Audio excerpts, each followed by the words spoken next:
Hey, and welcome back to the Insights Jam, where we're exploring search trends from Europe, the Middle East, and Africa, also known as EMEA. We're reacting to data, making global connections, and talking about what it means for marketers. Me and my fellow jammer Samantha are getting a peek into 2022 trends overseas, which show a rise in people feeling ready to be more mindful of their inner balance and their finances. The Insights Jam team today includes Samantha Gelinas, Consumer Insights Manager, and me, Ashley Wells, Consumer Insights Manager. We've also got a special guest from the UK, Google Research Analyst Debadeep.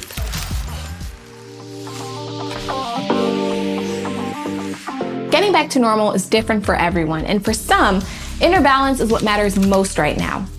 Let's hear what's going on with search trends around personal health and wellness. Hi, my name is Debadeep Bandyopadhyay. I'm a research analyst at Google. I specialize in search insights sourced from Google Trends, a tool that helps us understand people's behavior in real time. Today, I'm going to be discussing trending searches and what that could mean for marketers. Search trends are telling us something about people being more mindful about their well-being. Now that people re-emerge after the pandemic being over, people are much more conscious about their health. Pandemic heightened the increase of health well-being. Not only has the search interest for health increased, what has increased is the diversity of holistic well-being. So be it searches around anxiety, stress, meditation, or even exercising, all have seen a rise. What's really interesting in the US market that we saw increases for searches for things like the best time to take a vitamin, Zumba classes near me, healthy snacks for weight loss. So I think there's a nice variety of consumers really taking into consideration their mental, physical well-being, the types of food that they're eating as well, and choosing healthier options for themselves overall. Some data that's really stood out is when people search for health terms. At 2 a.m., searches for anxiety peaks in the UK. Searches for yoga peaks between 5 to 7 a.m. Searches for meditation peaks around 6 a.m. And for gym, it's twice in the day, around 7 a.m. and then again around 7 p.m. I don't know when these peaks happen in the US, but I think that's super interesting. I think a great example of how businesses and brands need to be showing up when and where people are looking, even if it's in the middle of the night. And I think that could have really big implications on messaging and when you choose to message, knowing that consumers are looking for certain things at certain times of day. So definitely something that marketers should take note of. What the data suggests is that health is becoming really important for people. Long-term health, physical health, and mental health. And marketers need to factor that into their strategies. Yeah, so this is an interesting point, and I want to just take a step back a bit and think about, just the way that consumers interact with brands. A lot of times, people make their buying decisions based on values that are important to them. And so I think with this rise of kind of interest in health and well-being and wellness, it's important for brands and businesses to really incorporate that in, their comm strategy, their marketing strategy, media strategy, product information, really highlighting, hey, is this a clean product? Is this something that's good for you? And that's going to really be compelling as consumers kind of start to really value this idea of health and wellness as well. This could be a really good way to differentiate yourself from the competition. And, people are just going to be more thoughtful about where they're spending their money moving forward, like with what they're dealing with today. So this could be a great way for brands and businesses to differentiate and connect with consumers and ultimately win their dollars. Some other search terms that are standing out in health is the fact that people are becoming more mindful about long-term health. Searches like oral and dental healthcare has gone up by over 35% in Turkey. Searches for hot yoga have gone up by over 650% in Czech Republic. Our team sort of had this theory a couple months back where we saw searches for, beauty tips and beauty tricks and what should I wear with this clothing item. And we almost hypothesized that there's this theme around looking good being synonymous with feeling good.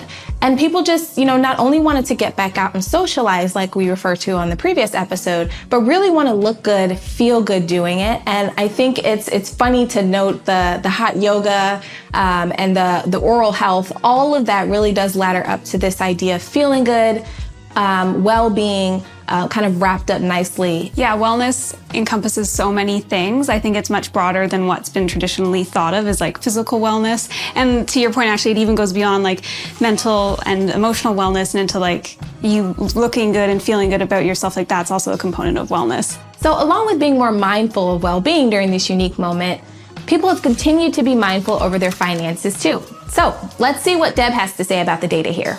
Search trends from EMEA are telling us something about finances. People are worried about the economic challenges that they are facing, be it inflation, rising bills, or even managing their investments. Search terms like annual inflation has gone up by over 200% in Turkey. For the US specifically, we saw growth in the past month on the search term inflation rate. So, people are generally concerned about the rising costs of everything, the rising cost of gas. We've seen that propel in the past few months as well.